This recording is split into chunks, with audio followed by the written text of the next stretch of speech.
are stories that connect us to ourselves and each other. These stories reveal who we are and show us the many vivid, wild colors of our truth. Welcome to Soul Wanderings, where we raise spiritual awareness and foster connections through these shared stories and personal experiences. And now, exclusively on KGRA Radio, I give you your host for Soul Wanderings Radio. Here's AJ.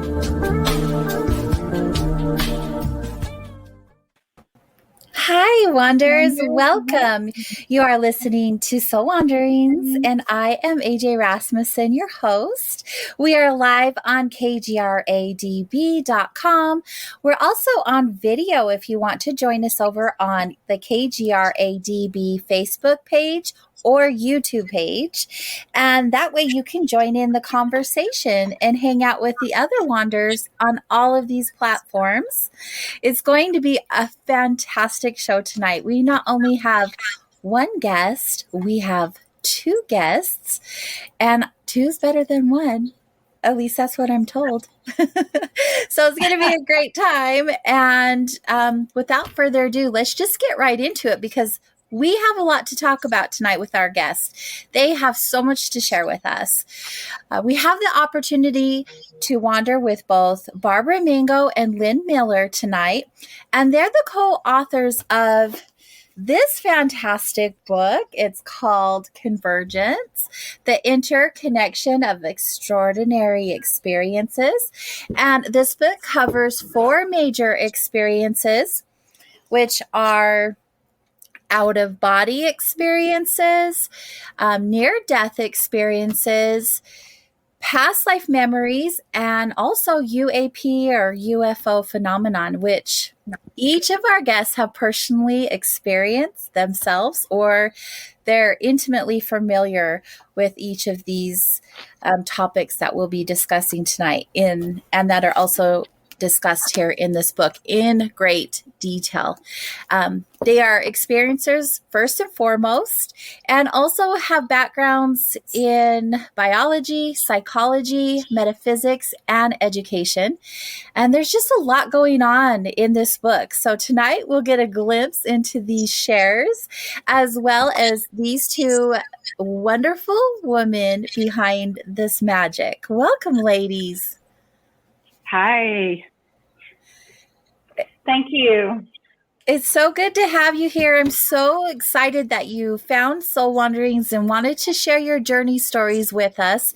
I know 2 hours is not going to be long enough. Everyone's going to definitely have to go out and grab this book because there's so much going on inside of these pages. It's just fantastic.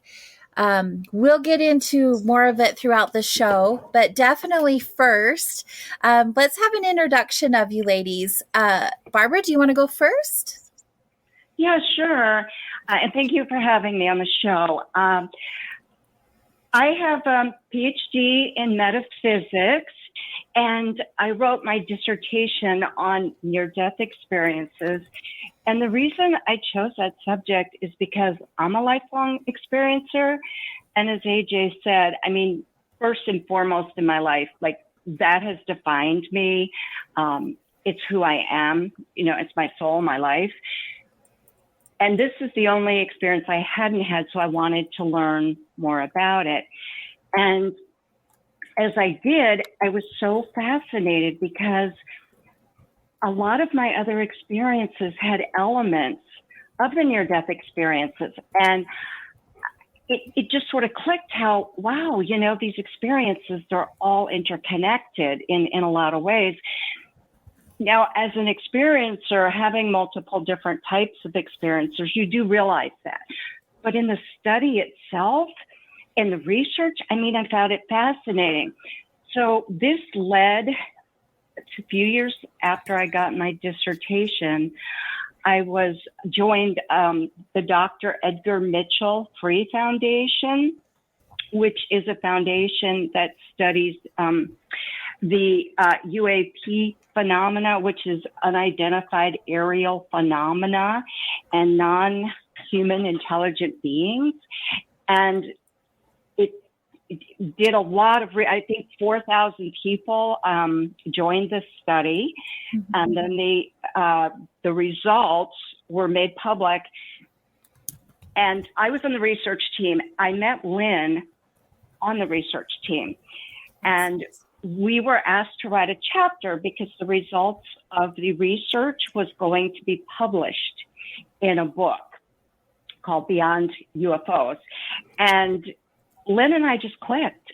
I mean, we really hit it off.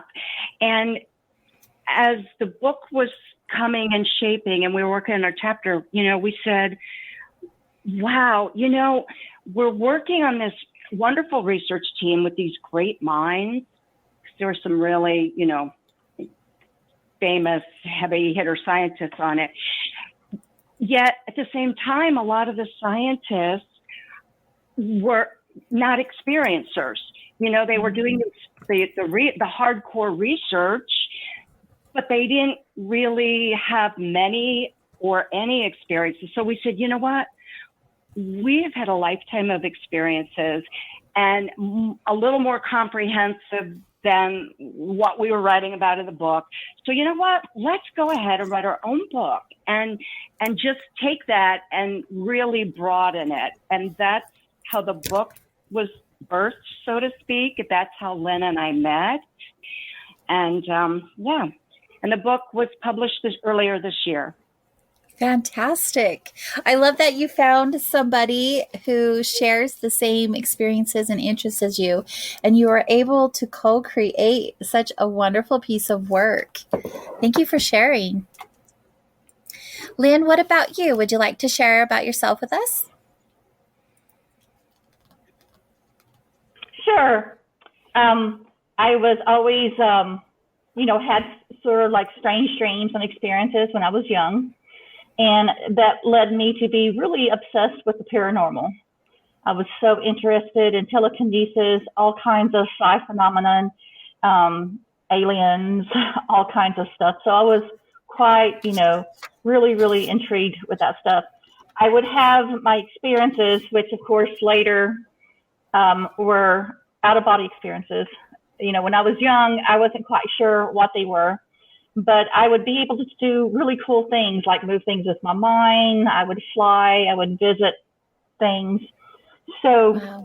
Of course, I ended up being interested in the mind. So I was, did a double major in psychology and biology. And then, of course, life happens. You just kind of get busy with life.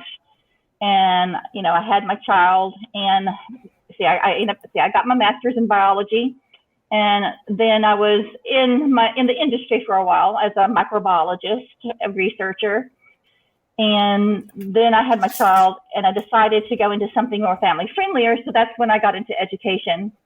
So I taught science, and then I got certified to teach art because I love art. Me and Barbara love art so much.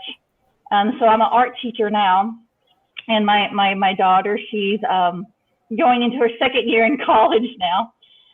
So, it started to, as I started to, what had happened, I had watched a movie called What the Bleep Do We Know? And when I watched that, all of a sudden everything started to come together. It's like, oh my gosh, this is what I've been looking for my whole life. It's like, these are the answers. So that's when I started to read, study. I started doing meditation and listening to the podcast, and my experiences were getting so pronounced. And like I said, at that time, I have a science background. It's like, okay, I felt like it was astral projection or out-of-body experiences, but I sort of didn't accept it. It was a little bit too out there for me. But I would experience very pronounced vibrational periods where I would hear really large sounds. I remember opening my eyes and I would be like an inch from the ceiling. So, I had been experiencing these things. And then I was listening to a podcast with William Buhlman. And that's when it all came together, because he's the expert and has written many books about out-of-body experiences. And after that, I started to practice them. I started to have controlled out-of-body experiences, and then everything just took off from there. And that's when I started to, I met my spirit guides. I've seen other worlds, other entities, and that's kind of how it came to the present of what we're doing now. I think that another thing is that being on forums and, Facebook groups and reading about other experiencers has been another part of my growth. And I think it's very, very important for people who have these types of experiences to be able to find some place that they can talk through it and to try to understand what's going on. So, like Barbara said, we are experiencers first. Mm-hmm. Yeah. Yeah. I mean, I think a lot of us, more so than not, are experiencers of something that's not the norm, right? Before we start digging deeper into what is going on or asking those questions that normally wouldn't occur if we didn't have the curiosity presented to us. Definitely. Well, Yeah, totally. great. Were you going to say something, Barbara? Oh, no, I was just listening and agreeing with what you said. Okay, perfect. It's so hard to tell because there is that little delay, and then I wasn't sure if you were gonna pitch in. We're just gonna dance tonight. Is that all right, ladies? We'll just dance around this technology stuff. We'll get through it. In good old fashion. Lynn, tell me a little bit more about the out of body experiences. You said that you started having controlled out of body experiences. How do you control an experience like that? And why would you want to? Yes. Oh my gosh. Okay. What I mean by control is that I just can't lay down and just say, I'm going to have an out of body experience and have one. I can't do that. What I mean by control is that you create a situation where you will more likely have an out of body experiences. I'll call those OBEs. Okay. And what I mean by that is, a lot of times I will do the wake back to bed technique, where I will go to bed. I may get up about 2 or 3 o'clock in the morning, get up, meditate. I lay back down, may listen to a meditation tape. I'm sorry, I keep coughing. Like binaural beats and stuff like that. Mm-hmm. And so meditation, and then as you start to fall off and you kind of enter into the hypnagogic state where you're in between wake and sleep, then mostly about 80% of people will have most people, you will have sleep paralysis. And most people will also have the vibration state, which is right before your body starts to separate. So a lot of times I will always know that I'm about to have one. And when I do, I'll get ready. I try not to get too excited because I can end. So I usually relax. Then I raise up out of my body. And what I mean by control is that I exert control of what I'm doing, because I'm as aware and as conscious as you are in waking state. So you have that control. And I usually walk through my house, because I never stay in my house. But once you exit out a door, like a door or window, you usually will go into a different dimension. And, those are the points and places where, I may ask for my guides, because I have met my guides. I may ask for certain things. Sometimes I just say, take me where I need to go and let the universe decide. Yeah. And so that's what I mean by having the control, because you are aware, and so you exert control of what you see and do. What is the purpose of having the OBs? Are you doing work in different places? Or are you just traveling there to have the experience?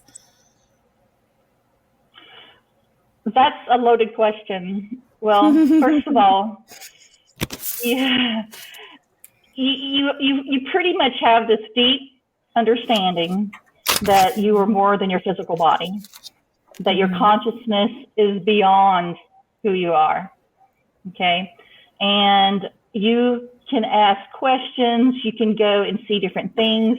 One of my things that I did, especially at the beginning, was I would face certain challenges and blocks in my life.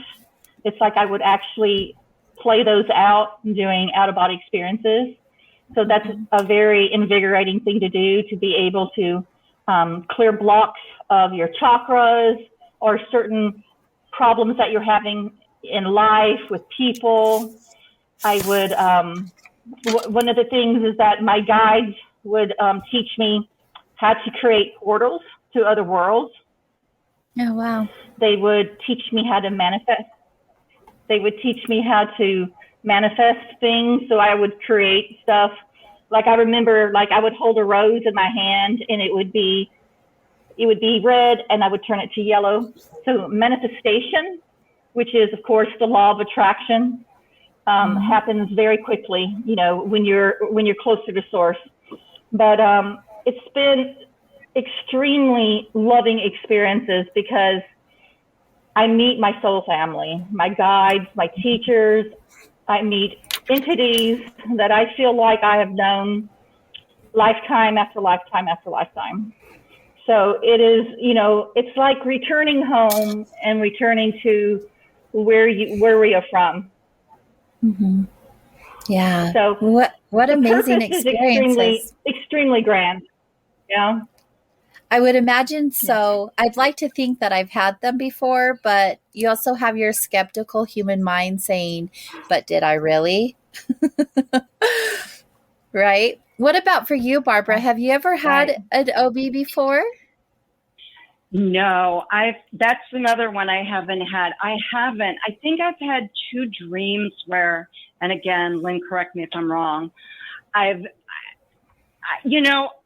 It wasn't like Lynn. I mean, you know, the dreams you have that you know they're really not dreams because they're so heightened. Every sense is so enormously heightened. Mm-hmm. And a lot of times I'll have like omnidirectional vision. And they've been healing in nature. Like I've traveled somewhere to be healed on some level. But that's the only experience I have with OBEs or astral travel. The probably most prominent or greatest amount of experience I've had has been my past life memories. But what has made them so impactful for me is that all of them have happened spontaneously. I've not been under hypnosis. Mm-hmm. And except for, I think, 2 of them, I was fully conscious. And one of them entailed a really amazing physical and phobic healing, like spontaneously, immediately afterwards, I was healed. That's interesting. Was it something that you asked to be done for you, or did it occur because you had the experience? No, I've never. I'm sort of the opposite of Lynn. You know, I came from a family that, like, my parents were both atheists. They didn't believe in any of this, you know, stuff in air quotes. They were very like left brain and linear sequential. They were both mathematicians. So like anything that you couldn't see or be proven or had statistical data, I mean, it was just, you know, make up, pretend. So I had my first experience when I was 2, and it was with a spirit guide. Well, and none of my experience have been planned or asked for. They just happened. And it's been going on since I was 2, and it's a multitude of experiences. And each one, you know, and looking back, I had 4 major experiences in my childhood. Mm-hmm. And each one of them served a purpose. And if I have to look back, actually, in retrospect, and I've never really done this before, I would say they were all healing in nature. The past life recall was healing physically. and phobically. The one thing I really needed in my life that I didn't get from my family was that unconditional love. It was a very like cold, unfeeling sort of family. So the other experiences really provided me with a sense of you are loved, you're not alone. And each one of them taught that we are so much more than this physical body. The physical body is basically we're spiritual beings, we're eternal, spiritual, energetic beings trapped in this really dense, difficult body.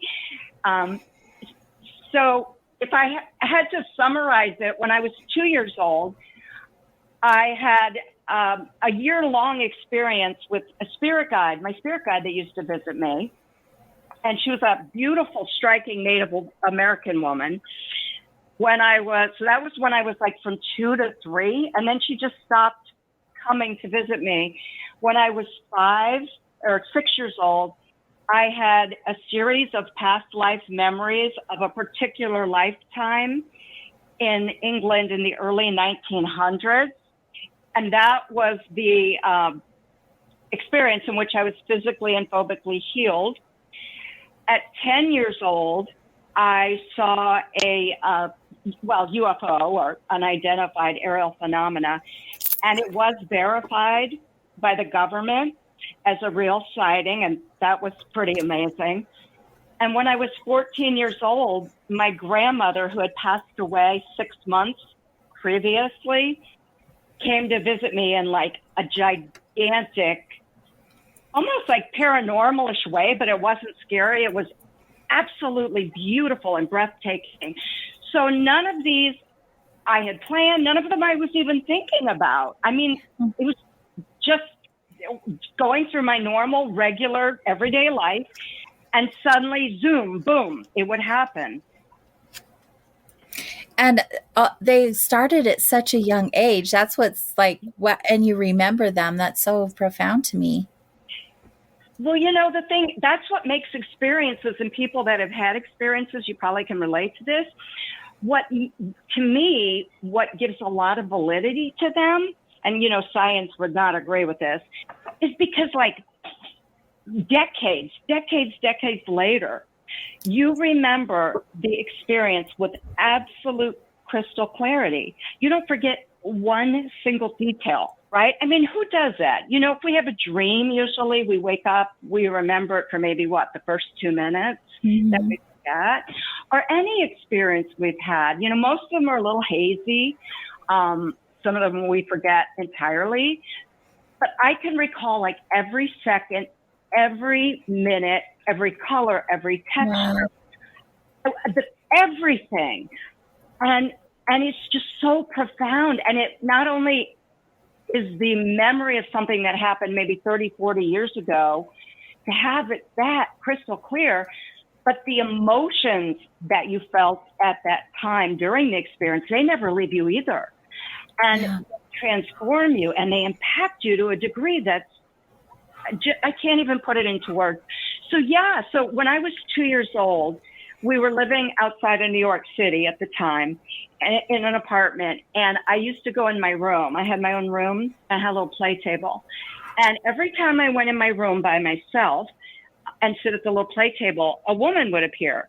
And I knew she was my spirit guide. And she was Native American. And once she told me her name, and it was, I have trouble pronouncing. I think it's Luliana, but I couldn't say that. I couldn't pronounce that. So I asked her if I could call her Luli. So she was Luli.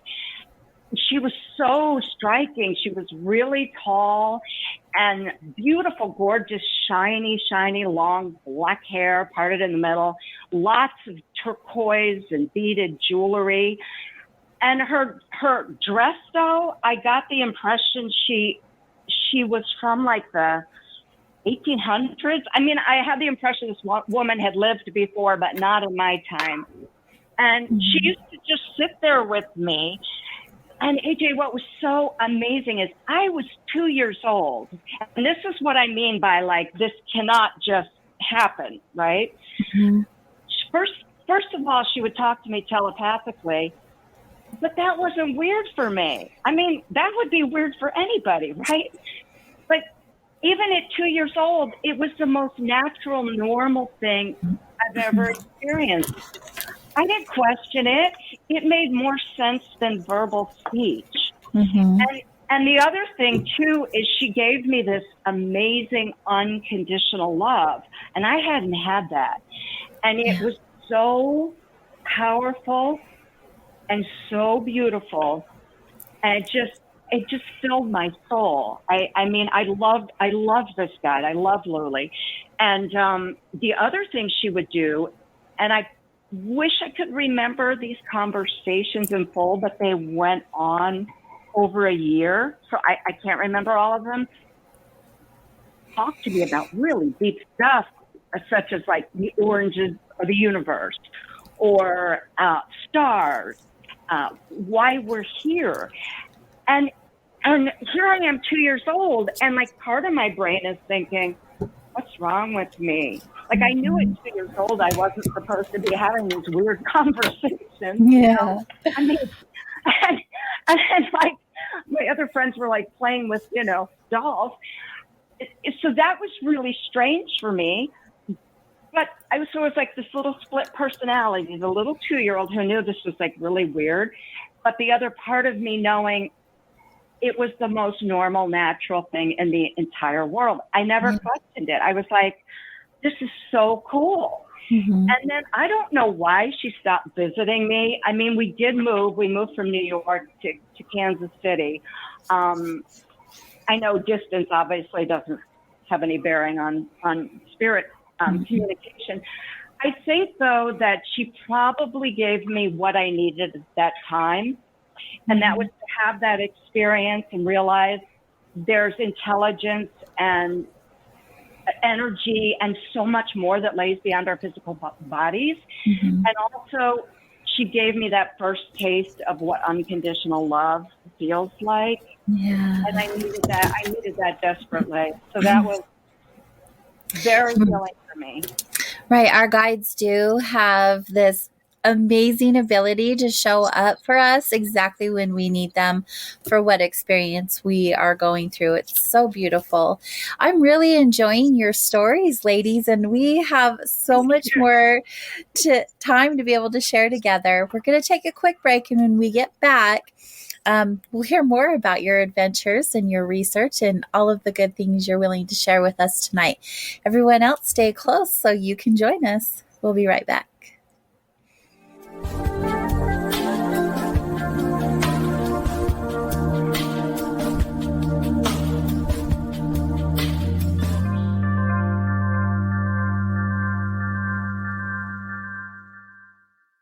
Hey members, the new KGRA-DB app is now available on iOS and Android devices. Gain on-demand access to any KGRA-DB programming. Download any show directly to your mobile device to listen or watch on the go. Go to the App Store and search KGRA-DB.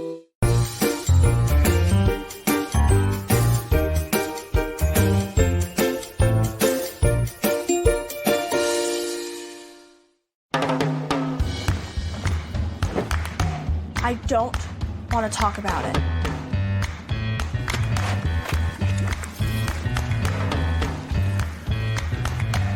I don't want to talk about it.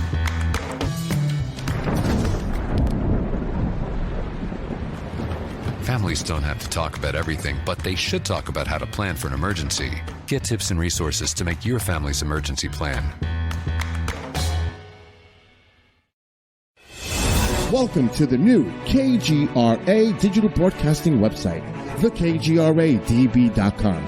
Here you'll find great new content, including the KGRA Classics, great shows from our archives. You'll be able to see the show times and information so you can see what show is currently on air. The on-air live button, so just go to this section and you'll be able to hear the show live with exceptional sound quality. We also have the Vault section. Make sure to subscribe to get access to great content and special features. We have the make content for our latest news and events, so make sure to sign up and you can be part of our forum. So make sure to check out the new KGRA digital broadcasting website, the KGRADB.com. We look forward to seeing you there, and we hope that you enjoy the new website.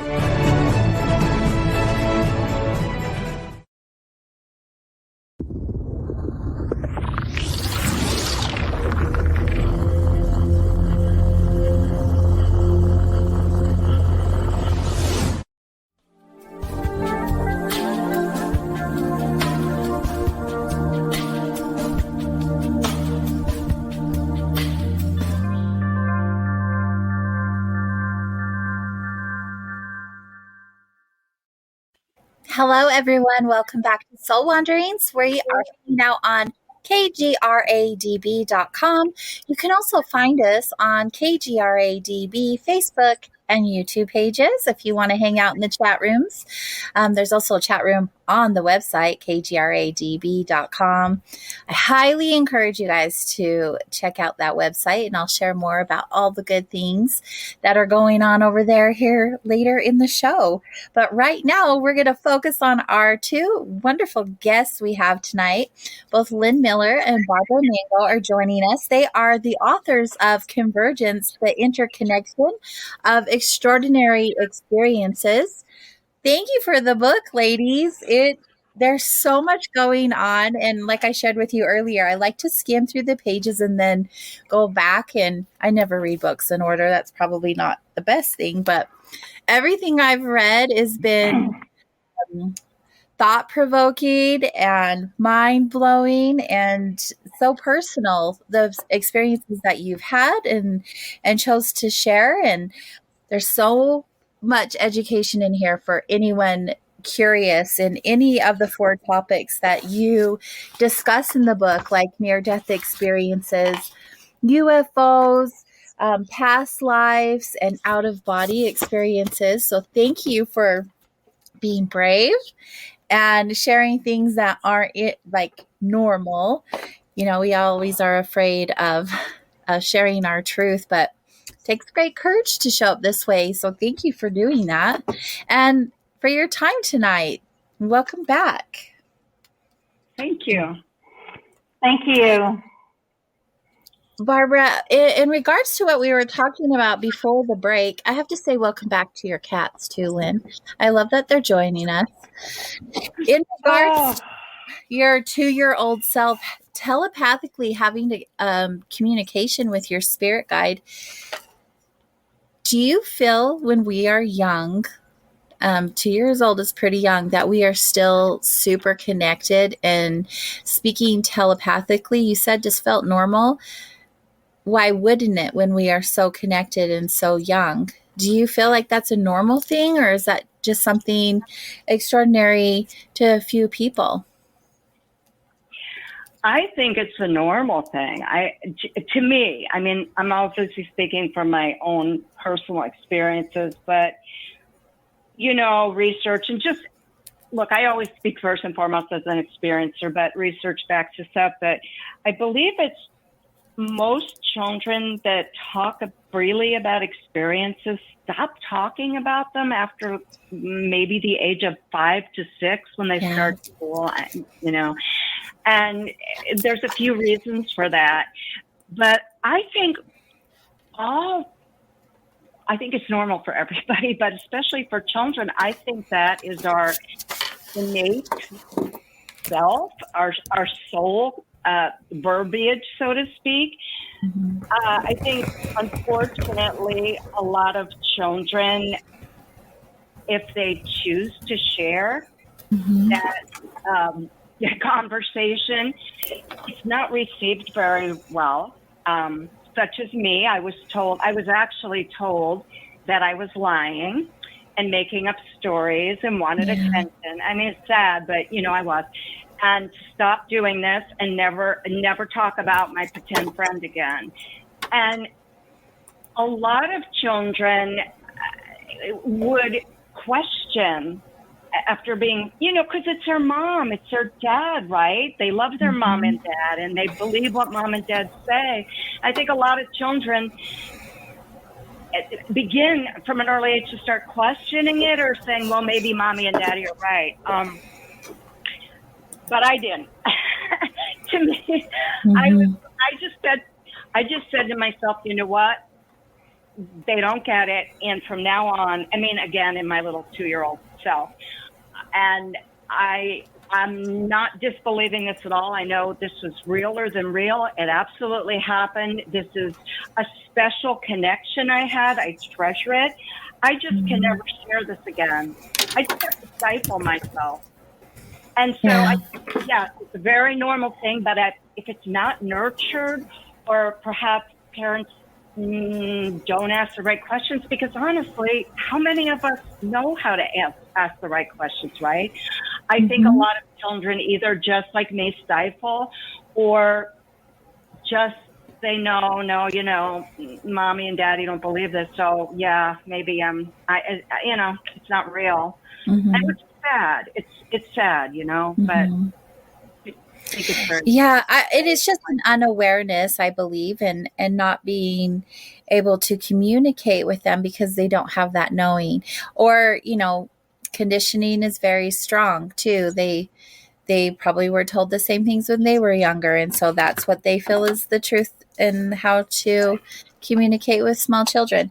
I remember when my son was young, and I've just shared this story recently, so it's fresh in my mind, but he was maybe 2 years old, and he was telling me that he was a sniper and that he was killing these bad guys and that he snuck up on them and shot them. And I was like, wow, he's 2 years old and we don't watch those kind of shows in the house yet. You know, he's just a kid. And so I started asking him questions. Oh, really? Where were you? What did it look like? What did it feel like? And did you die? And how did you die? And we were having these full-blown conversations, and he was too, just barely putting sentences together. And, you know, even now he's 22, and guess what he wants to be? You know, it just blows my mind how connected everything is.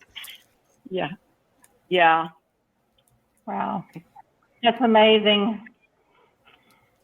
Lynn, that's fantastic. Yeah. Well, it's important to have these conversations. And so, you know, some parents just don't know to talk to their children. And by you guys sharing, you know, what stifled those experiences for you and what they could do instead is really helpful for you to share. So thank you for doing that. Oh, you're welcome. And I also wanted to say that with past lives, like you're talking about your son, you know, when I was researching that, and you know where they've done a lot of amazing research, and it's easy to read and it's really interesting, is the University of Virginia.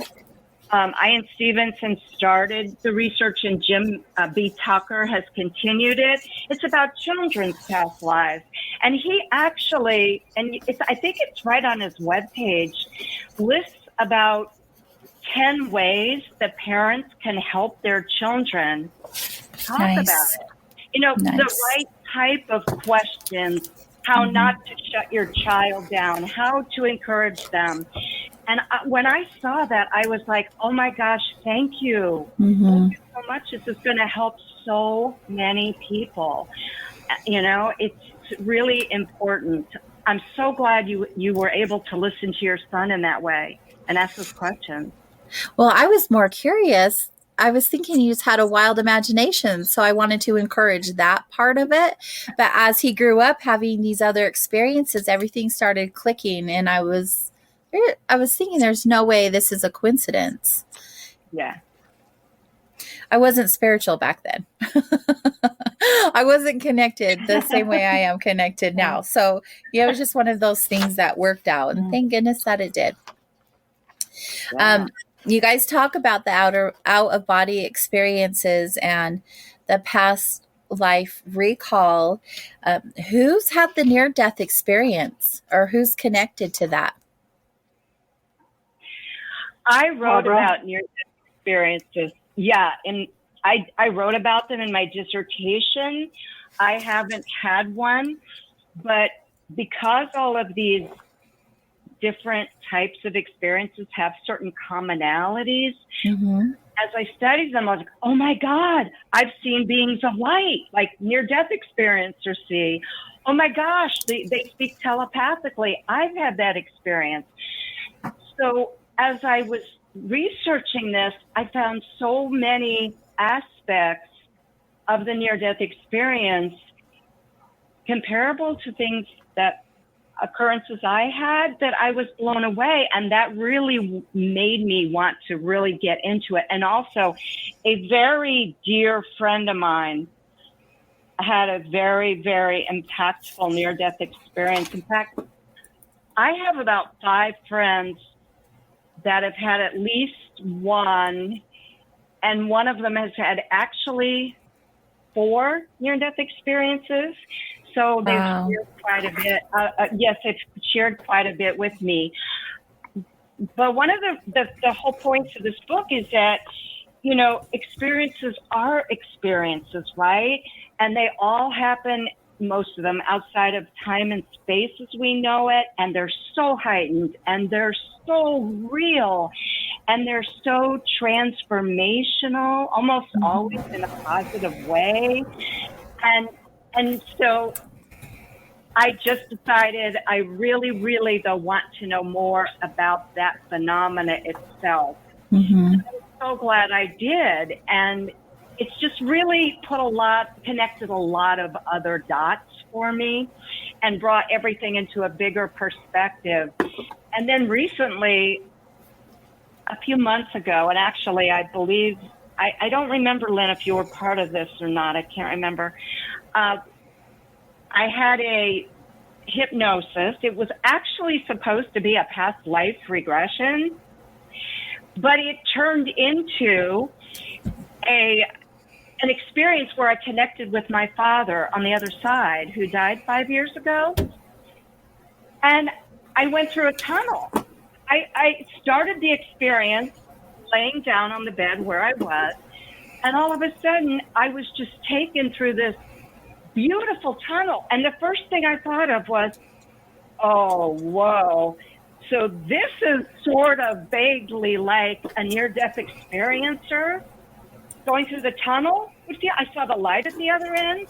Wow. And I mean, obviously it wasn't a near-death experience. But as I followed the light and popped through, I was on the other side, and that's where I met my father. And so, like I said, there's so many components that all overlap one another. So even though I haven't myself, many commonalities and some very dear friends that have shared so much of their experiences, and they're just mind-blowing. Mm-hmm. They really are. Would you say that's one of your biggest topics of interest? My biggest topic of interest, probably. I mean, there's many, because I've had so many experiences. I mean, it's crazy. They're across the board. I mean, I've had paranormal. I've seen orbs. I've had past lives. I was taking a walk down my street about 5 years ago, and time stopped, and I just became instantly connected with like source and all that is.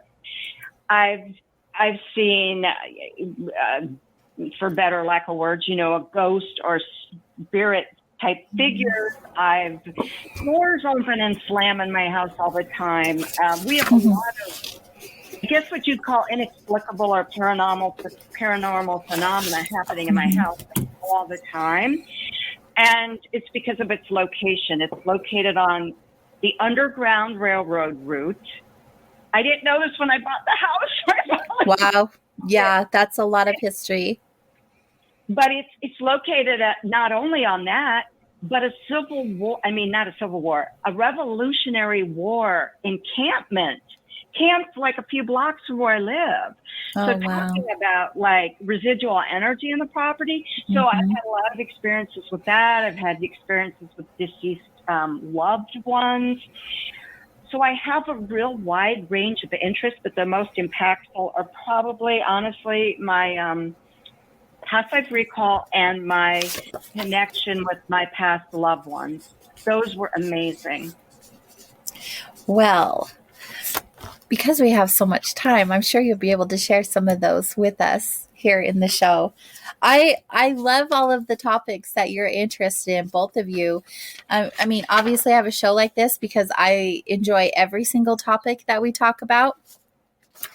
Some are more dear to my heart than others just because I've either had those type of experiences or am just fascinated by the phenomena of the experience itself. We had someone join the show a little late, so they're just catching up with us, Lynn, but they did have a question, and I want to make sure before we move any further that we are able to get that question answered. They were curious what your view was on human-plant interaction. And this is the whole entire comment / question. Okay. Curious what your view on human plant interaction. Mm-hmm. Like, I know we can talk to our plants. Do they communicate back in a way we can understand? And I'm sure that they're looking at your biology background and gathering the question from that. Yeah. Gosh, I love all things green. I as a matter of fact, specifically, my master's degree is in botany, the study of plants. Do they communicate? Absolutely, on many levels. They're also interdimensional. What I mean by that is, as a living thing, they exist in the physical and the non-physical. So there was one time where when I went outside my house, there was a tree there, and I went inside the tree and I joined the tree, and I was able to kind of feel the tree and live as the tree. And I went inside the leaves and I was able to see, the vascular system and the chloroplast, and it's like I was part of that. But, I definitely believe that, for instance, there's whole forest areas, and now we're talking, actual, scientific evidence, how, trees can communicate with each other. And there's usually an alpha tree, that communicates to the others. And if that tree, something happens, then some other tree will take control. And that's usually through a mycelial network, the fungi. So there's that interconnection of different things, a symbiotic relationship. But, I know for a fact, different studies have shown, because I had a book called The Field. Lynn wrote that. And, she talked about how they would test things, and they would, have emotions toward plants, and they were being able to pick up these emotions. For instance, if the plant was about to be destroyed, it felt fear. So, we're talking about on a deep, deep level, because, it's quantum mechanics. It's quantum. It's all quantum in nature, this connection that we have. And I feel like even all the way down to the atom, that there is consciousness, so, it's all part of the universe. We are one. We are part of all that of the whole. So there is definitely, that beautiful interconnection of all things, of all life. And it's grand and it's beautiful. Yes, I agree. Thank you for sharing that. In addition, he also brought up the controlled out-of-body experiences and was curious, what's the coolest place you have been to? If you feel like sharing, he said. Oh, I would share anything, because, when I came out of the proverbial closet, with this stuff, it's sort of like, it's like I became, because I would, there are so many people who keep their experiences to themselves because they're afraid to talk about it. Now, yes, right. I do sort of live a double life because, I teach at a public school. So, I don't go around saying, I've been inside Right. a tree, Right. but I mostly I mostly use Facebook for people of like mind. I don't use Facebook for people that I work with. So some of the most interesting places I've been to. Once, okay, it's hard to say. Once my guide came to me, and well, what happened is that a lot of times, if I'm going into a different world, a portal would be created, and sometimes it's so amazing, and I usually go through the portal. But I remember one time my guide took me by the hand, and we flew, and we went to a different planet, and there was a ship, and there was a ship there, and at the ship I could see other human beings, but it was the sky that I really paid attention to. It was a different alien sky, and it looked like it was part light and part dark. It could have been because there was like a moon and a planet. And I stood there, and on this ship, I saw this huge alien being.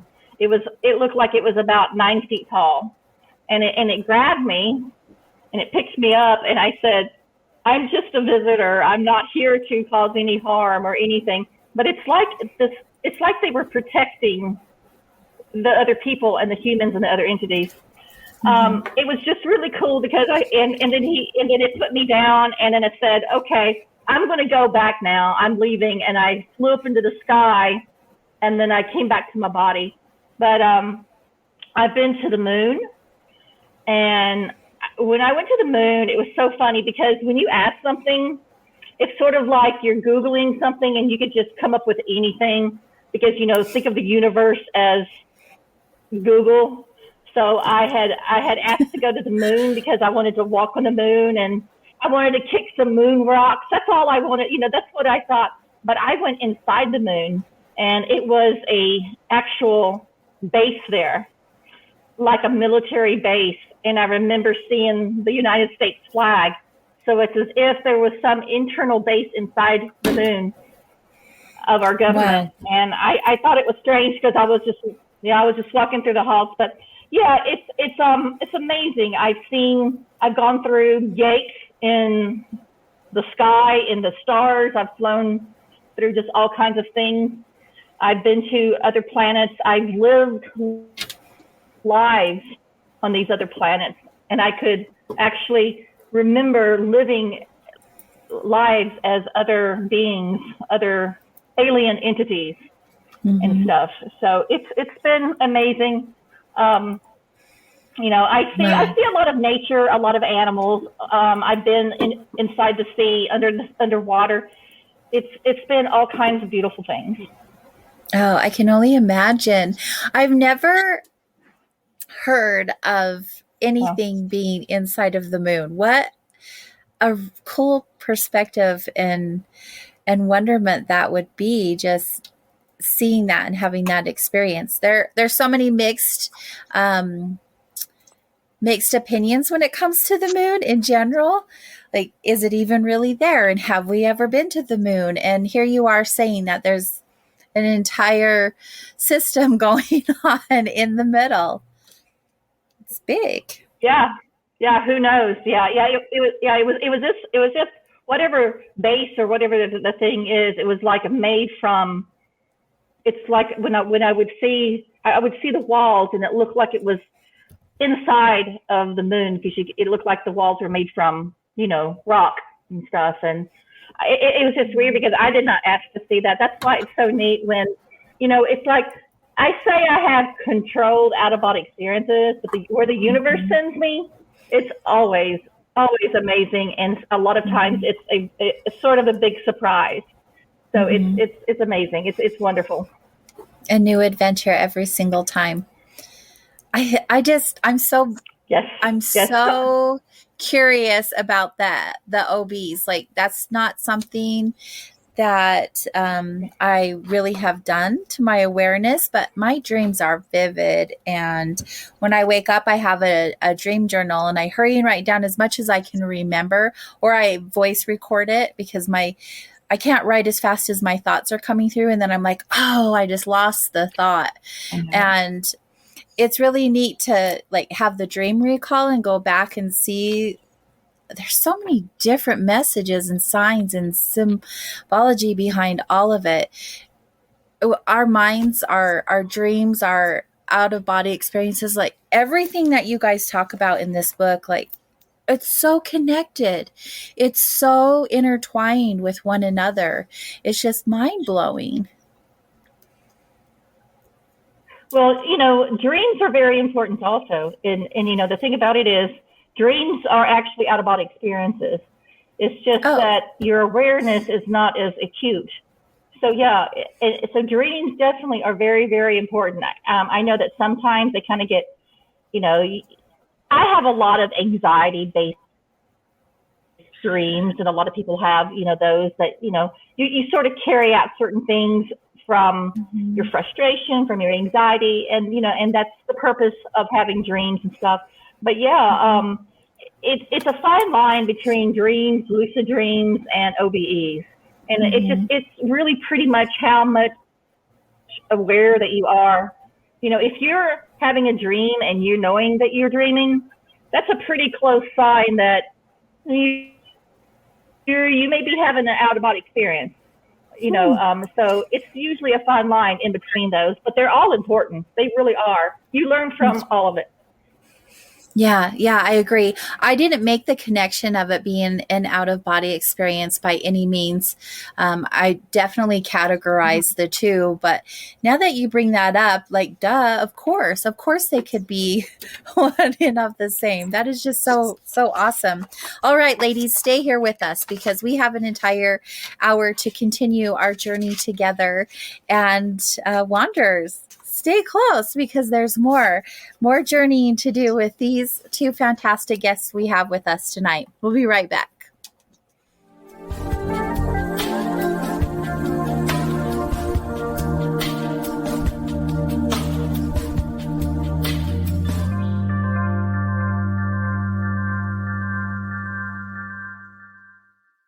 Hey members, the new KGRA-DB app is now available on iOS and Android devices. Gain on-demand access to any KGRA-DB programming. Download any show directly to your mobile device to listen or watch on the go. Go to the App Store and search KGRA-DB.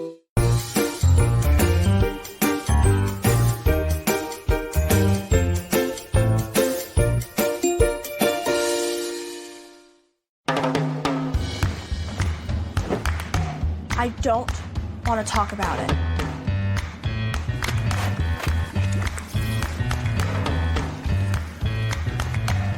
I don't want to talk about it.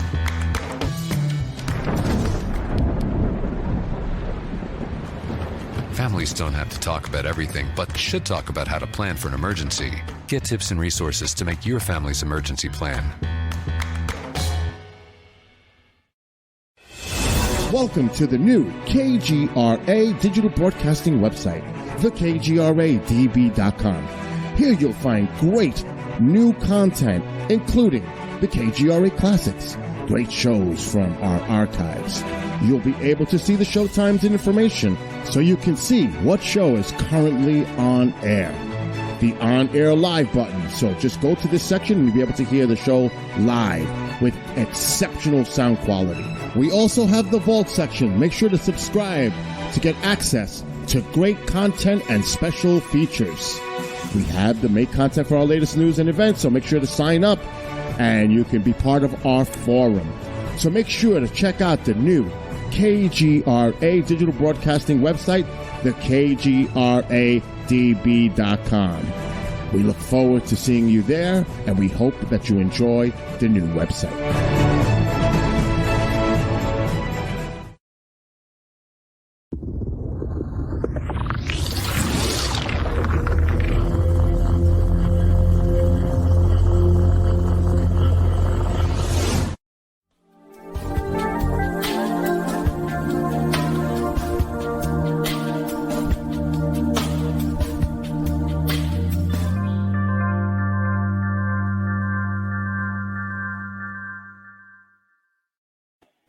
Hello, Wanderers. Welcome back.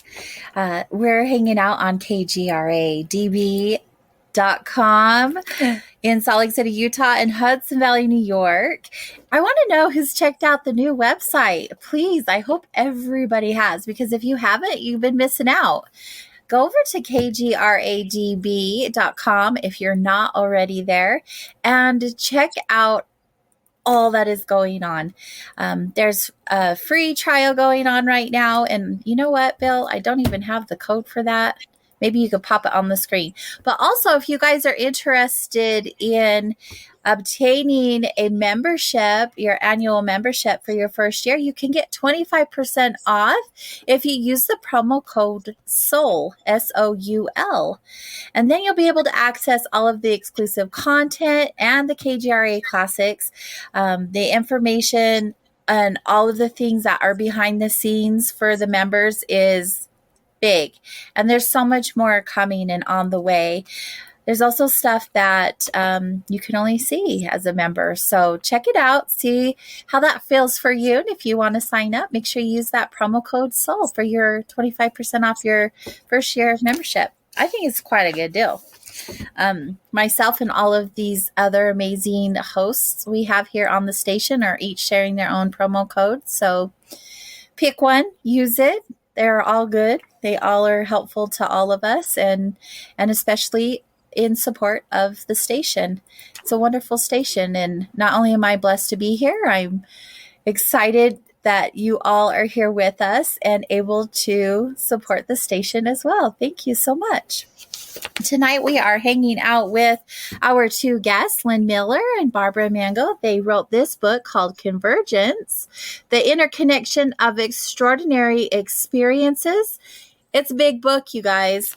There's tons and tons and tons and tons of information in here, mostly on the 4 topics that we've been talking about tonight.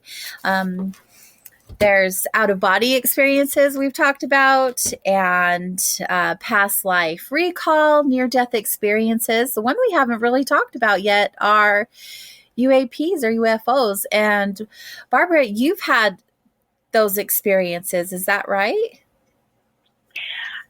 Yeah, I had an amazing experience when I was 10 years old. It was so impactful. I was living in Kansas at the time, outside of Kansas City, and it was March. And usually in March, it was about 50-ish degrees.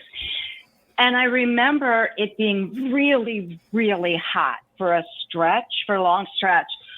And so in my family, we, anytime there was nice weather in the summer or spring, it meant we had to go out and do enforced yard work because my parents were like these yard fanatics, you know. So I was outside raking with my dad, you know, doing the spring cleanup kind of deal. And in the neighborhood I lived in, the homes were very close together. I think we had like a quarter of an acre lot. So most of the neighbors were outside and you could just like turn around and go, hey, you know, and talk to them. So I remember I was looking down at the ground raking. My dad was raking. Beautiful day. It was gorgeous, warm, cloudless, blue sky. So I couldn't understand as I was raking why it became very, very dark. You know, like before a really bad storm, it's not quite night, but it's extremely dark. And I looked up because I didn't know what was causing the darkness. And probably trying to, you know, remember it fairly accurately, maybe 500 feet above me, which is not very far, was a gigantic silver. It was like a matte silver craft. It was circular, very like a very thin disc. And it had to be the size of between 1 to 2 football fields. I mean, we're talking, this thing was ginormous. Massive, yeah. And even though I was underneath it, I somehow could see, or I sensed that there were windows all around the circumference. I couldn't see any beings. I couldn't see anything, but all of a sudden, a telepathic conversation started with whoever was in the craft. And to take a step back, I have to say that ever since my first experience at 2, I always believed that we are not the only life out there, or there are other dimensions that we can explore. So quite honestly, since I was little, I've been asking, please, I want a sighting, please. So the first thing I said was, and I hate to say it, but I said it's about time. Thanks for showing up. I know I did. I was like, oh my God, that was kind of rude. But then I was told, we know you've wanted us to come, but like now's the time. And they just started telling me, look, basically, that we exist, and that we're not here in any capacity other than love and observation. We're here to observe you, and we're here out of concerns for your planet, because basically you guys just aren't taking care of it, and it's going to catch up with you in the near future. You're destroying it. And we know that we came to you because you have awareness of it, and we want you to share that. A lot of people are very fearful of things they don't understand. We need you to tell them that there's no harmful intentions, everything's good, and throughout your life, be very cognizant of the environment.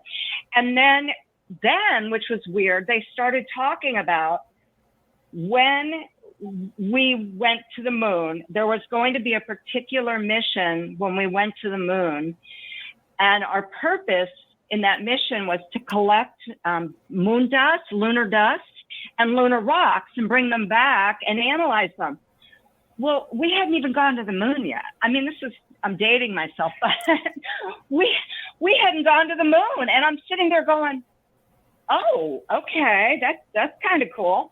Mm-hmm. And so the point in them doing that is they said, again, we're giving you an example, just like you are going to observe and want to know what the moon is comprised of and what's it about and is there life. That's why we observe you, and to give you messages that we think are important. And I just thanked them. I just said, oh, thank you so much. And I'm so happy that you visited. And I never, ever took my eyes off of it. It was mesmerizing. You couldn't. And I quickly looked at all the neighbors, and everybody's head was like straight up at the sky. I think my mouth was open and I was drooling because it was fantastical. And then as I watched, it was gone. It did not accelerate. There was no noise. It was gone. And I remember at that point going over to my father, who was also standing staring at the sky. And I said, Dad, oh my God, that I think I called it a UFO. That UFO traveled faster than the speed of sound because we couldn't hear it. And it traveled faster than the speed of light because we couldn't see it. And he said, how do you know that? Because I was 10 years old. I hadn't learned that. I had no way of knowing that. And I didn't want to tell him, well, I think that was like a download, right? So I just said, I don't know. and so it was so unbelievably magnificent, and many of the neighbors saw it. And I do remember it was briefly reported in I think it was the Kansas City Star, which was the biggest paper at the time. And I didn't even think to cut out the article because I'm a kid. Right. I just threw it away. So when I was writing this book, I was like, I want hard evidence. We're trying to back up this stuff in this book with science. So we satisfy those scientists out there. So I looked out, and for any of you, if you're ever trying to verify a sighting, oh my gosh, this is so cool. It's called Project Blue Book. You'll find it online. Yeah. And it's declassified public sightings. Our listeners are well aware of that site. Yeah. Yes, great. That's so awesome. And I spent probably, 10 days, 2 weeks. It was oh, it's so much to look through. And I finally found it. And it was the month, the date, and the year that I remembered. And it was a verified sighting. And the other weird thing was I was like, okay, this is really cool, but I remember it being unusually hot. You know, it was like so hot. So if I could just check on that too, man, that would be so cool, right? Yeah. So I found a site, like a historical weather site, and I couldn't believe it. That period in March, it was a 10-day period in March that Kansas City had 10 consecutive days in the 80s, and that record, I believe, still holds. And so to have all of that gel and to be able to actually prove it was so cool for me. You know, it's just like a validation. Even though I didn't need one, it is nice to have it. Mm-hmm. Well, and just the amount of detail that you remember at 10 years old, it obviously was a big deal for you. Yes, it was. That, I think, to me, so the spirit guide was very healing, loving, and I needed that. Obviously, she knew I needed that. And I think as a small child, I was to know, like, remember who I was, to always go forth with the understanding that I'm something much larger than my physical body. Mm-hmm. And each experience built, was another stepping stone above the other one. So this one, it was like, oh my gosh, I don't know. This is interdimensional. Wow. Now we're going like beyond space and time in a bigger way. So that was another just eye opener for me. And the fact that I could not only have communication with a spirit guide, but interdimensional beings was mind-blowing to me. And then to see like the laws of physics that I learned later, actually, I was watching them happen. Like, that was very cool and mind-blowing too. So yes, it made a huge impression. And I've never forgotten any of it, none of it. Did you have any similar experiences throughout the remainder of your life until the present time? Yes. And it's in our book. It's hard to describe. You really have to look at the photographs. They're amazing. Probably the one I have tagged. When I belonged to the organization that I was talking about, the Edgar Mitchell Free Foundation, they had their first annual conference in Miami, Florida. And I flew down I wasn't a speaker, but I flew down to be a part of it. And the night before the conference, we had a cocktail party at one of the attendees' homes. And it was a beautiful home. I mean, it's a giant mansion in Miami. And there was a film crew there because Free was also making a documentary. And they were interviewing some of the scientists that were going to speak. One of the documentary filmmakers happened to have the ability, or said he had the ability, to call craft down. So as we finished, schmoozing and talking and eating and doing everything else, he said, you know what? Would anybody like to come out to the pool area with me? Because I'm going to try to call down a craft. And I have to tell you, I was very leery. He seemed a little strange, a little off. I thought maybe he was just, I don't know, trying to, I don't know. I was just very leery, but I thought, what the heck, this is cool. Why not? So about 50 of us went outside. And we were just looking at the night sky, just staring at it. And he stood in the middle. He had us stand in a circle, and he stood in the middle, and he put his hands up, like hands up to the heavens.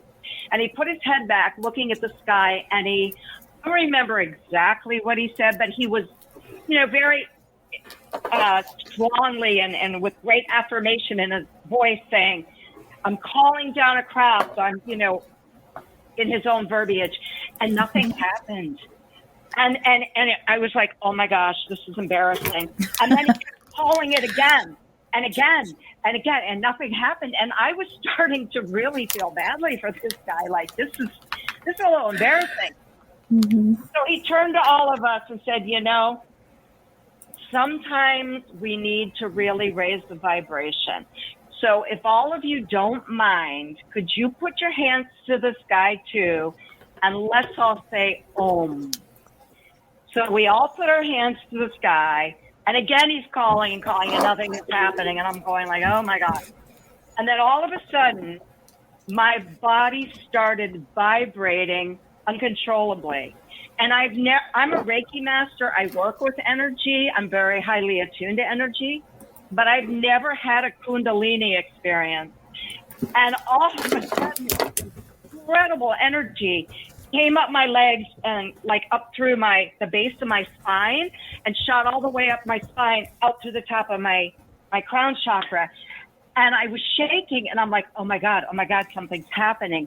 And as I'm looking up at the sky, I saw a flash of pink on my left and a flash of blue on my right.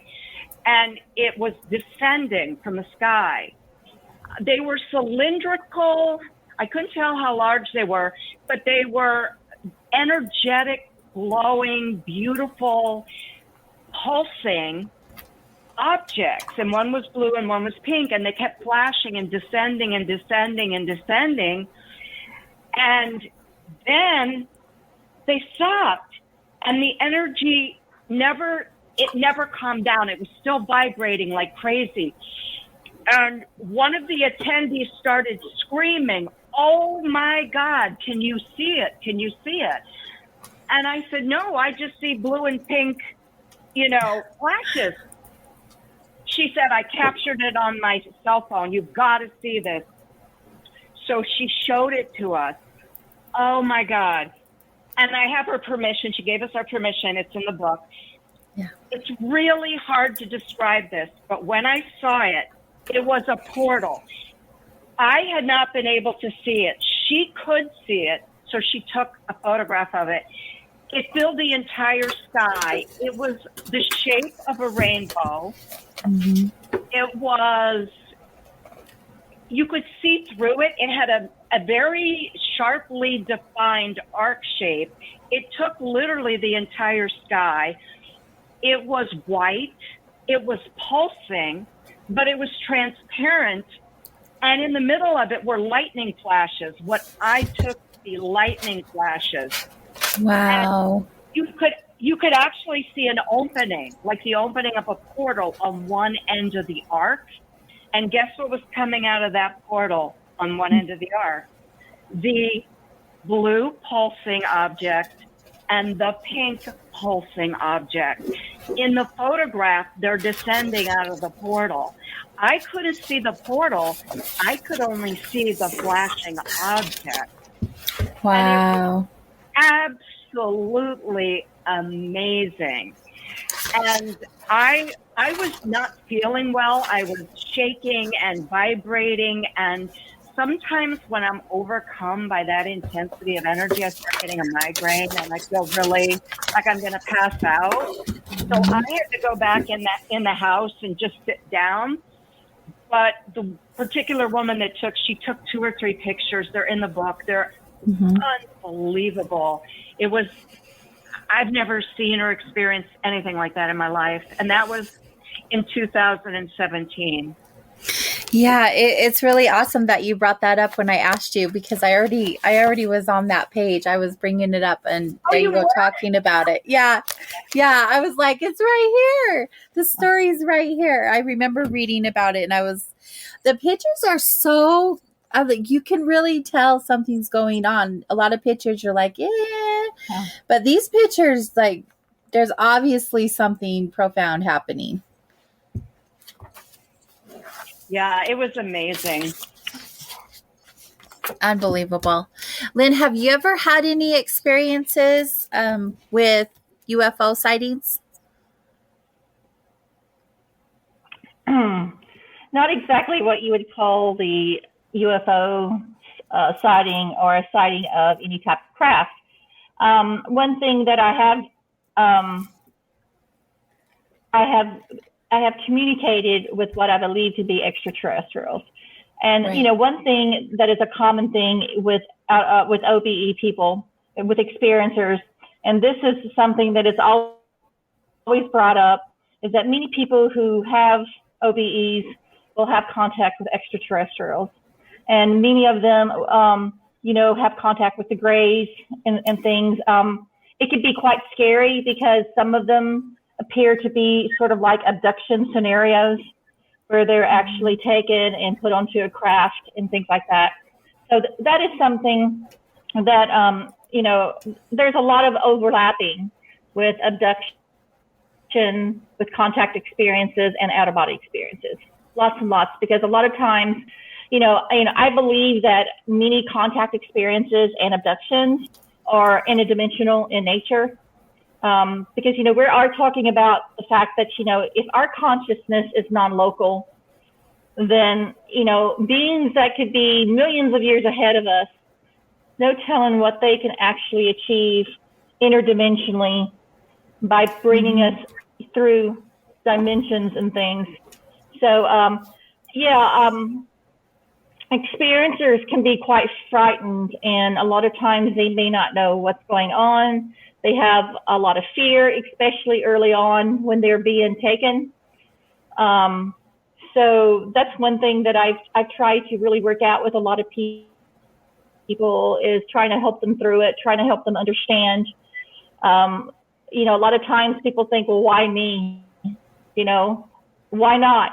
These beings, they're not going to contact the president or our government. Oh my gosh, that's a joke. But what they're going to do is they're going to contact individuals who have experiences, who can experience this. They're going to come to us on that common ground, which is the consciousness, the non-locality aspects of who we are and what we are. That's how they contact us. So, there's a lot of overlapping between contact with extraterrestrials and with out-of-body experiences. And that's sort of something that is my, kind of a specialty that I've, researched a lot and, have come across many people and experiencers who have had those.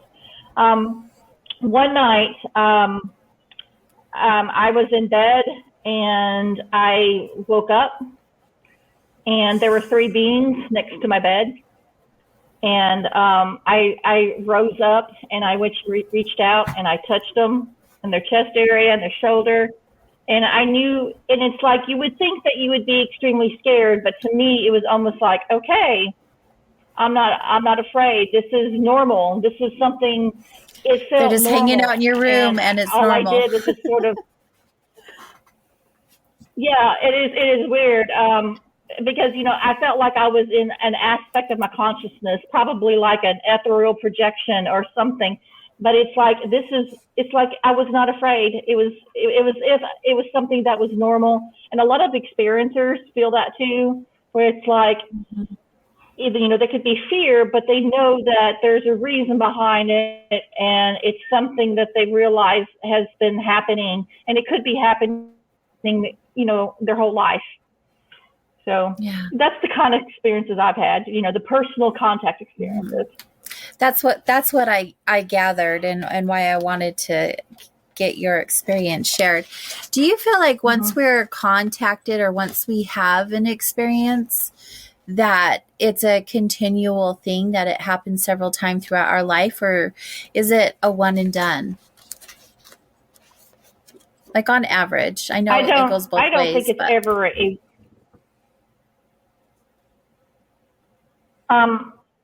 Barbara may know more about the data, but to me, it's a continuous thing. We may not remember all of them. There seems to be an aspect of us being, forgetting them, or maybe we just, the phenomenon is so strange to us that we can't understand it. So no, I do believe that it's a lifetime experience. I think that there is reasons behind it.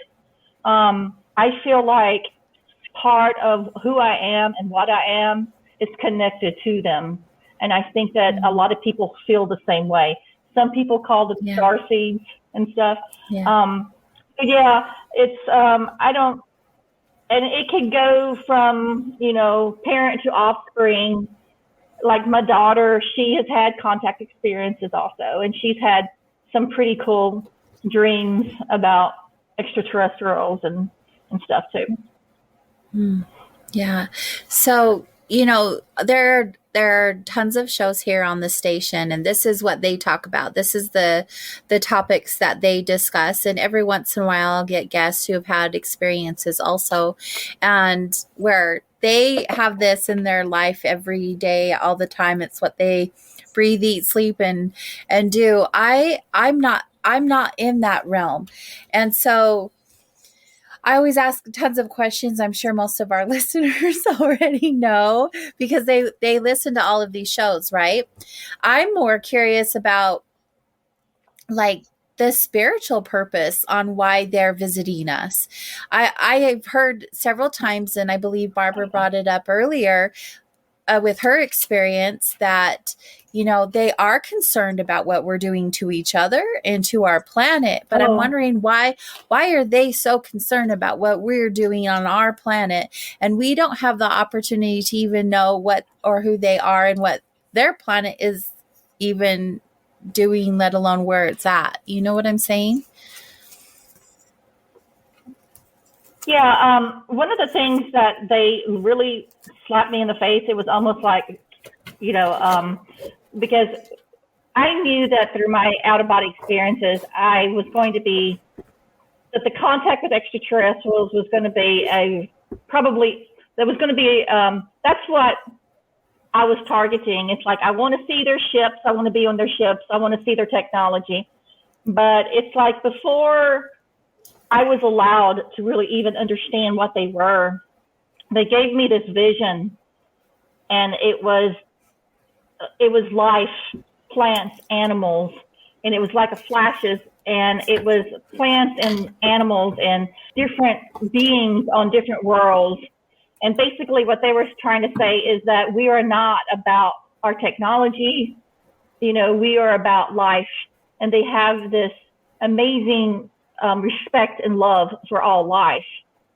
And, you know, that's something that they create in us as we start to become part of them, and as we start to learn things, that it changes us forever. It's like we're never the same again as we start to develop, you know, this concept of respect for all life, because all life to them is beautiful, it's perfect, it's love. And that's what I gained from them. So are they concerned? I think they definitely are, because they respect everything. And that's from my experiences. Mm-hmm. So I would say, yeah, they're very concerned about that. So humans obviously have good people and not so good people. You know, there's always the battle of good and evil. Do you feel like that's the same for them, or are they all enlightened beings?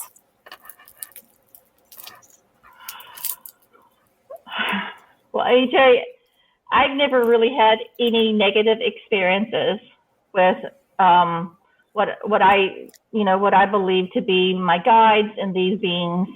It's always been very positive. Some of these things I have seen possibly maybe things that I could kind of consider a little scary. I'm not saying that they're just all woo-woo and wonderful and good, because too many people have had different experiences. And I think too that it has a lot to do with what we attract with our vibrational existence. You know,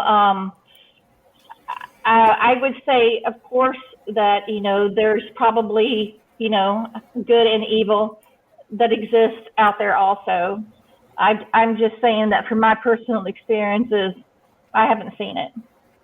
Yeah. Yeah. Well, I've heard experiences on both ends of the spectrum, and I was curious about what your opinion was on that. But I always look at everything in balance. So I'm like, it can't all be good, right? Because That I just Right, right. don't see it working out that way. Right. It's not what I choose to attract, however. And so I do like to focus on the good, but I'm also a realist and I like to know, both ends of it. Thank you for sharing all of that. It really is so neat. Barbara, you said one of your favorite topics and experiences that you have had has to do with past life recall.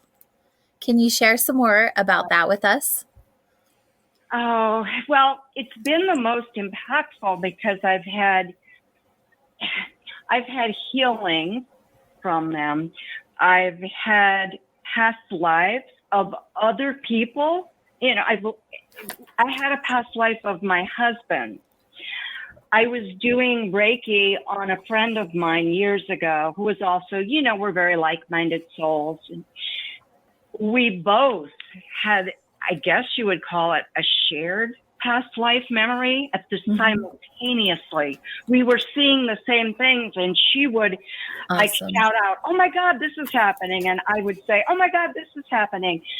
So to not only have them myself and them being so amazingly impactful. I'll give you an example of the life I'm talking about that had the healings and how impactful it was. When I was in first grade, I was 6 years old, and I had pneumonia. And unfortunately, nothing the doctor gave me worked, nothing. And I missed 50 days of school. And it was just awful. I mean, I was a learning nerd. Like, I loved school. I was weird. So I was really upset that I couldn't get better. So I remember that the principal called our school and said to my parents, Barbara can only miss 52 days of school. And after 52 days, we have to hold her back. And my parents were so upset, and they told me that, and I started crying. I'm like, hold me back? So I was just, we were all distraught. So that night I went to bed, but I wasn't asleep. Like, I hadn't gone to sleep yet. And all of a sudden, I was back in a past life. So I was 6 years old, and there's so many levels that I knew it was a past life. I mean, I can't even begin to tell you. So at the beginning of it, you'll read about this in some books on reincarnation or past lives. It wasn't like I could visually see the date, but I had an impression in my mind that it was 1905. And I also flashed in front of my mind that it occurred in a town called Derbyshire, England. So this was in England. And all of a sudden, so I'm Barbara. I'm aware that I'm having a past life recall. I know I'm in my bed, and I'm laying down, and I'm remembering. I'm feeling the blankets, the pillow. So I was very anchored in my current life. Yet at the same time, I had a bird's eye view of a 6-year-old girl. She was the same age as I was, being driven in the turn of a century, like British touring car, which is like an old fashioned convertible, like luxury convertible. I was very wealthy, and I had a chauffeur, and he was driving me on this beautiful country road with a river running next to it, and these grand estates on the left-hand side of the road. And I remember everything in detail.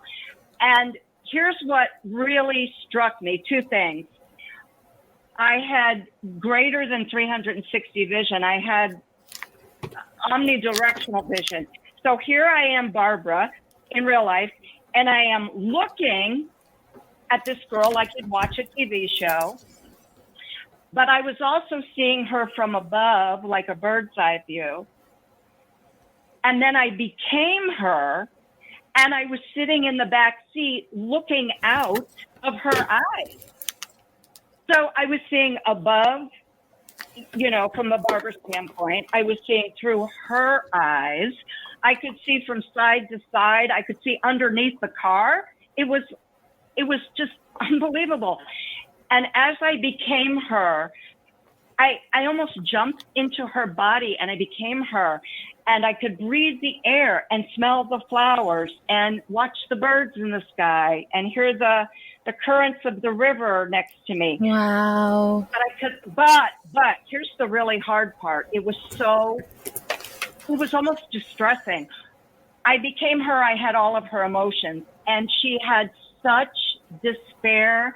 She was so sad. She was so scared. She was so confused. And I knew immediately that her name was Victoria and that some really tragic event had happened at her home. And she was taken away from the home for a while because her family thought she was too young to be surrounded by this, this intense circumstances. So she was taken to to stay at a relative's house. And she was just returning to the house, and this was her chauffeur taking her. And she was so scared to come back to the house after this horrific event that she had been largely shielded from. And as she drove up, the chauffeur turned and she drove up the driveway, a woman came out of the house. I thought it was my mother at the time, but then I realized it was my older sister. And then that vision ended. And I became the woman in the last part of her life. So I instantly shifted toward the end of her life. And I was around 40, probably my late 40s. And I remember the exact outfit I had on, from the late 40s, early 50s clothing. And I was in a bedroom, a beautiful, gorgeous, big, huge bedroom in my little manor estate. And I was looking out a window at the backyard, which was just endless beautiful gardens. I saw myself. I was tall, I was thin, I was blonde, very striking, but I was filled with such despair. I was filled with agony, pain, emotional pain, so great. I was 6 years old. See, I was still aware of my 6-year-old self. I had never experienced these types of feelings as a 6-year-old. They were foreign to me. There's no way as a child I would even know what these were. So to jump in the body of someone having these, and the reason why I was so despondent is I had just been back from my doctor, and he had told me I had terminal, incurable lung cancer, and I did not have long to live. Wow. And I was trying to make sense of that. And part of why I was so sad is because I hadn't been a very nice person in that life. I had been a party animal, like a social climber, a party animal. I used people, I abused people. I just cared about superficial materialism. I drank too much. I smoked like a maniac. And so being 6 years old and seeing all these things from omnidirectional vision, and I had all my senses fully intact, and the visuals and the stimulus and becoming that person and taking on their feelings and seeing through their eyes. Oh my gosh, it was too much for me to handle as a 6-year-old. So anyway, the next morning, I think I finally fell asleep. The next morning I got up, I felt terrific. There was no more wheezing. I did not have a fever. I could breathe perfectly. My chest didn't hurt. And I ran into my mom and I said, Mom, I feel so good. Can I go to school today? I want to go to school today. And she just looked at me and said, you can't go to school. You're probably still sick. You're just having a good day. She goes, but I'll call the doctor. I'll take you to the doctor. So she took me to my pediatrician, and after he examined me, I do remember him saying to my mom, I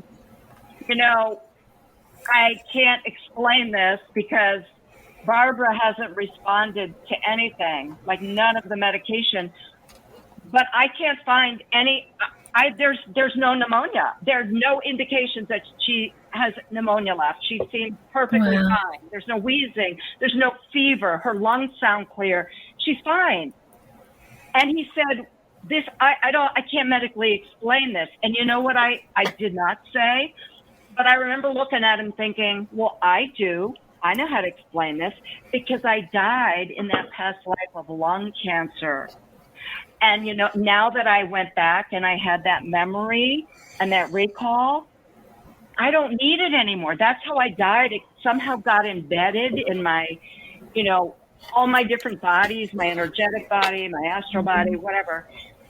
And that memory cleared it. It like cleared that energy out of me and that sickness out of me because it connected. And I realized what had happened in that life, I didn't need to hold on to anymore.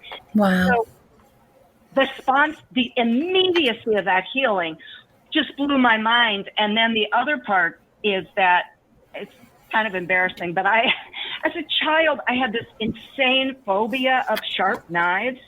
I mean, like crippling. If I walked into the kitchen and my mom was cutting up vegetables or something, my palms would start sweating. And I'd start wow. No, really. I mean, and I remember once my mom asked me to give her a knife, like to hand her something. I couldn't do it. And I started crying and she got really mad at me and yelled at me. But I couldn't do it. And then I had like a recall that the reason I had been taken out of my house in this past life was because my father had been murdered. We were very wealthy. I think it was like a robbery attempt gone bad, right, for money. And he had been stabbed to death. And my mother, who had always been very emotionally fragile, had been put in, I don't even know what they called them back then, not politically correct, but I think back then it was called an asylum, right? Mm-hmm. And that's why I had been taken away and stayed with relatives because it was just too traumatic. So the minute that I remembered my father being stabbed, and I actually had a vision of him, you know, being stabbed. It was horrible. Then immediately, like I went in the kitchen. I'm not kidding. I could look at knives. I could watch my mother cutting them. It was totally gone. It was this, I had never had that crippling phobia.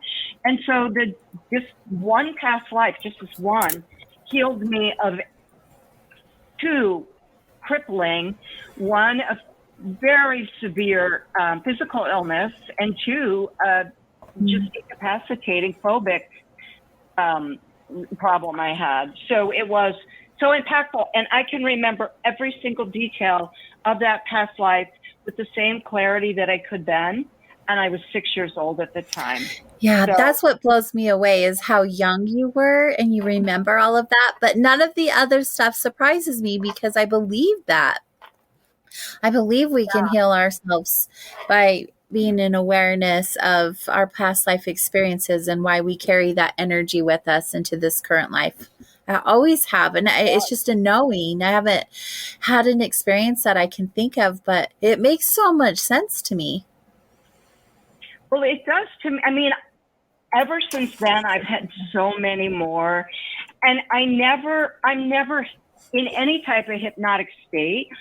One of them happened. I mean, I shouldn't even say this because it's embarrassing, but sometimes they happen when I'm driving. That's nobody wants to drive with me if I say this, but no, it's don't true. Leave your body, Barbara. Don't leave your body.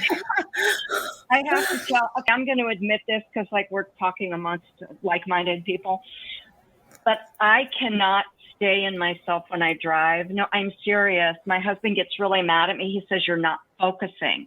You're not paying attention. It's easy. Just keep your focus on the road."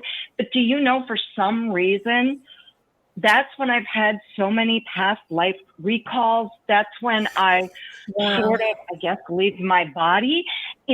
I've never crashed. I've never had an accident. And so I guess in this higher consciousness, there's an intelligence there that somehow knows, right, if another car's coming. But it's kind of freaky that I have a lot of trouble focusing on the road. I mean, it's not I'm happy about, you know. It doesn't sound settling at all. It's not. It's not. But these are the kinds of places I tend to have them, so they just happen to me spontaneously. I'm not thinking about having another life. I'm not sitting there asking to have another life. It just happens. Yeah. Yeah. I know for me, how I can relate to that is there are many times I've drove home from work and I don't remember the drive home. Like, I know I drove home. I know I drove myself home, but when I get home, I'm like, wow, I'm home, but I really don't remember how I got here. So I know I'm aware because I drove home safely, but I'm not sure like what happened in that time.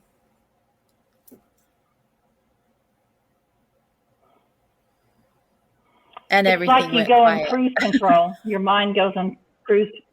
Yeah. Yeah, it's so bizarre. But there's other times besides driving. I just really remember like during driving. But what are some ways that people can connect to the knowing of their past lives? Or if I don't like to say gifts, how do they tune into their abilities to be able to connect, like to their guides, to their past lives, to experiencing connection with extraterrestrials, or whatever that looks like? Well, again, like I can only speak from my experience, and I know mine's and Lynn's experiences, although we've had similar, experienced similar phenomena. We're different people, we have different ways, but even though a lot of my experiences have come to me naturally, Mm-hmm. I've tried to have other experiences and have tried to develop, okay, for an example, my mediumship skills, because I've always been told, oh, you have such strong mediumship skills. But what's really kept me back most of my life is fear. I think for some reason, I have been afraid of what that might bring. I think fear keeps us back a lot. Fear of the unknown, fear of how far we might be able to go with that. And that puts a block. I mean, I have many like techniques I could give, and actually the resources for these are on our website. We have lots and lots and lots of resources you can go to.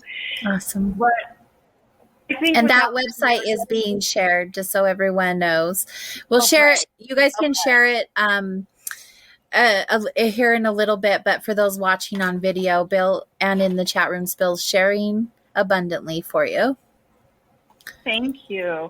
And also I don't meditate in any traditional way. Like I said, I do Reiki, so my way of calming myself is just to lay down and just ask for energy to flow and fill my body. And then I go into a very relaxed state. So I think, however, for me, another big thing is there's so many types of meditation, and I'm sure this is said many times, but just looking at a flower, if I just stare at a flower and I am so just absolutely astounded at its beauty, it just blows me away. And that seems to widen my perspective and almost open me a little. If I'm in nature, awareness to all living things, sometimes just taking a walk, I lose myself. So I think it's whatever we as individuals connect with that brings us the most relaxation, that centers us, that grounds us, and just opens us. And again, if we can just not overthink and think, oh my gosh, if this happens, oh my gosh, what'll I do? And lose that fear and just realize that, this is all beautiful, wonderful stuff. And again, I've had some things happen, some not great things, but most of it is just really beautiful, powerful, and life transforming. And so those are my two, to do whatever I need to do to find that solace, that peace. My new thing this summer is to lay on my raft in my pool. That's my new little nirvana spot. That sounds amazing. Yes. But Lynn, I know you have different. Yeah. I was going to ask Lynn, what is your take on that? What's your opinion? Well, it's sort of like how I agree with Barbara too, because there's so many different, a lot of people will suggest meditation, and some people say, well, I can't meditate. But, to me, walking in nature, and as Barbara mentioned, where you all of a sudden have this stillness where you're no longer you and you feel this connection to everything, that to me is a type of meditation. Absolutely. Whenever you go into nature, you're going to be so much closer to source, because nature is directly connected to source, and being in the middle of that definitely helps. I do also, I use guided meditation. Usually they're in the form of binaural beats. It's sort of like these different sounds where you hear a different sound in each ear, so it kind of relaxes you. That's what I would use to definitely try to initiate an out-of-body experience, because, if your mind's just wandering and you're thinking too many things, the best thing to do is to still the mind. And that's why I really love the guided meditation, because it starts to make you visualize, and visualization is the main key behind being able to have these experiences, especially people with active imaginations and things like that, creativity. These there are different aspects of personalities that are more prone to this, and Barbara, wrote a lot about that in the book. But being able to visualize is very, very important. It's one of the key things to this, because a lot of the OBE techniques use visualization, to get yourself out of body and stuff. Mm-hmm. To me, what I had been experiencing most of my life when I was having these are spontaneous OBEs. So it was sort of a natural thing with me. And that probably had to do with maybe weird sleep patterns and stuff. When I was 14, I remember sort of raising out of my bed, and my whole bedroom was a blue color. It just glowed blue. So I was experiencing these at around that age. And that's kind of where I remember having those strange experiences, the spontaneous OBE. So, with me, it was sort of a natural thing. But, it's like William Buhlman has a great site, astrolink.org or something. And he goes through all kinds of different techniques and stuff. But, if you're into meditation, I would say that's definitely, a step in the right direction. And like I said, there's different types. I cannot do the silent, meditation where you're just kind of thinking of your breathing and you're trying to clear your thoughts. It's not for everyone. Help. So that's why I like the guided meditation. Right. I think that's really great advice too, especially if you're a beginner and curious about meditation. Guided meditations are very helpful.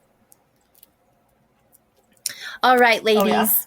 Yep. We're wrapping up the show here in just a few minutes, and I want to make sure everyone goes and grabs themselves a copy of this amazing book. Where can they get the book at, ladies? We can, I do want to just share one thing. Okay. That we have also recently, we wrote a mini book. It's a free downloadable book if you go on our website. And that's called Journeys of a Lifetime. So that's a little bonus. We basically share our journey of how we as experiencers navigated through these experiences. We share a lot of our own personal experiences we haven't talked about tonight. Mm-hmm. So that is on the website. I just didn't want to forget to mention that. You can buy our book at Barnes & Noble. Hello. They also have Book Nook, which is the equivalent of Kindle, or you can go on Amazon in either paperback or Kindle. It's available at the Book Depository. Many small independent bookstores carry it. And also, please check out our website because we not only, again, have the free downloadable book, but we have a lot of information about the book, about speaking engagements, and we do a blog. We have a pretty... There's a lot on your blog. Mm-hmm. Yeah. And we touch on every topic we've talked about and more. We share a lot of personal stories. There's a lot of information. And also, please contact us. If you have any questions, you want to get in touch with us, just message us through our website and we'll get right back to you. Please feel free to do that.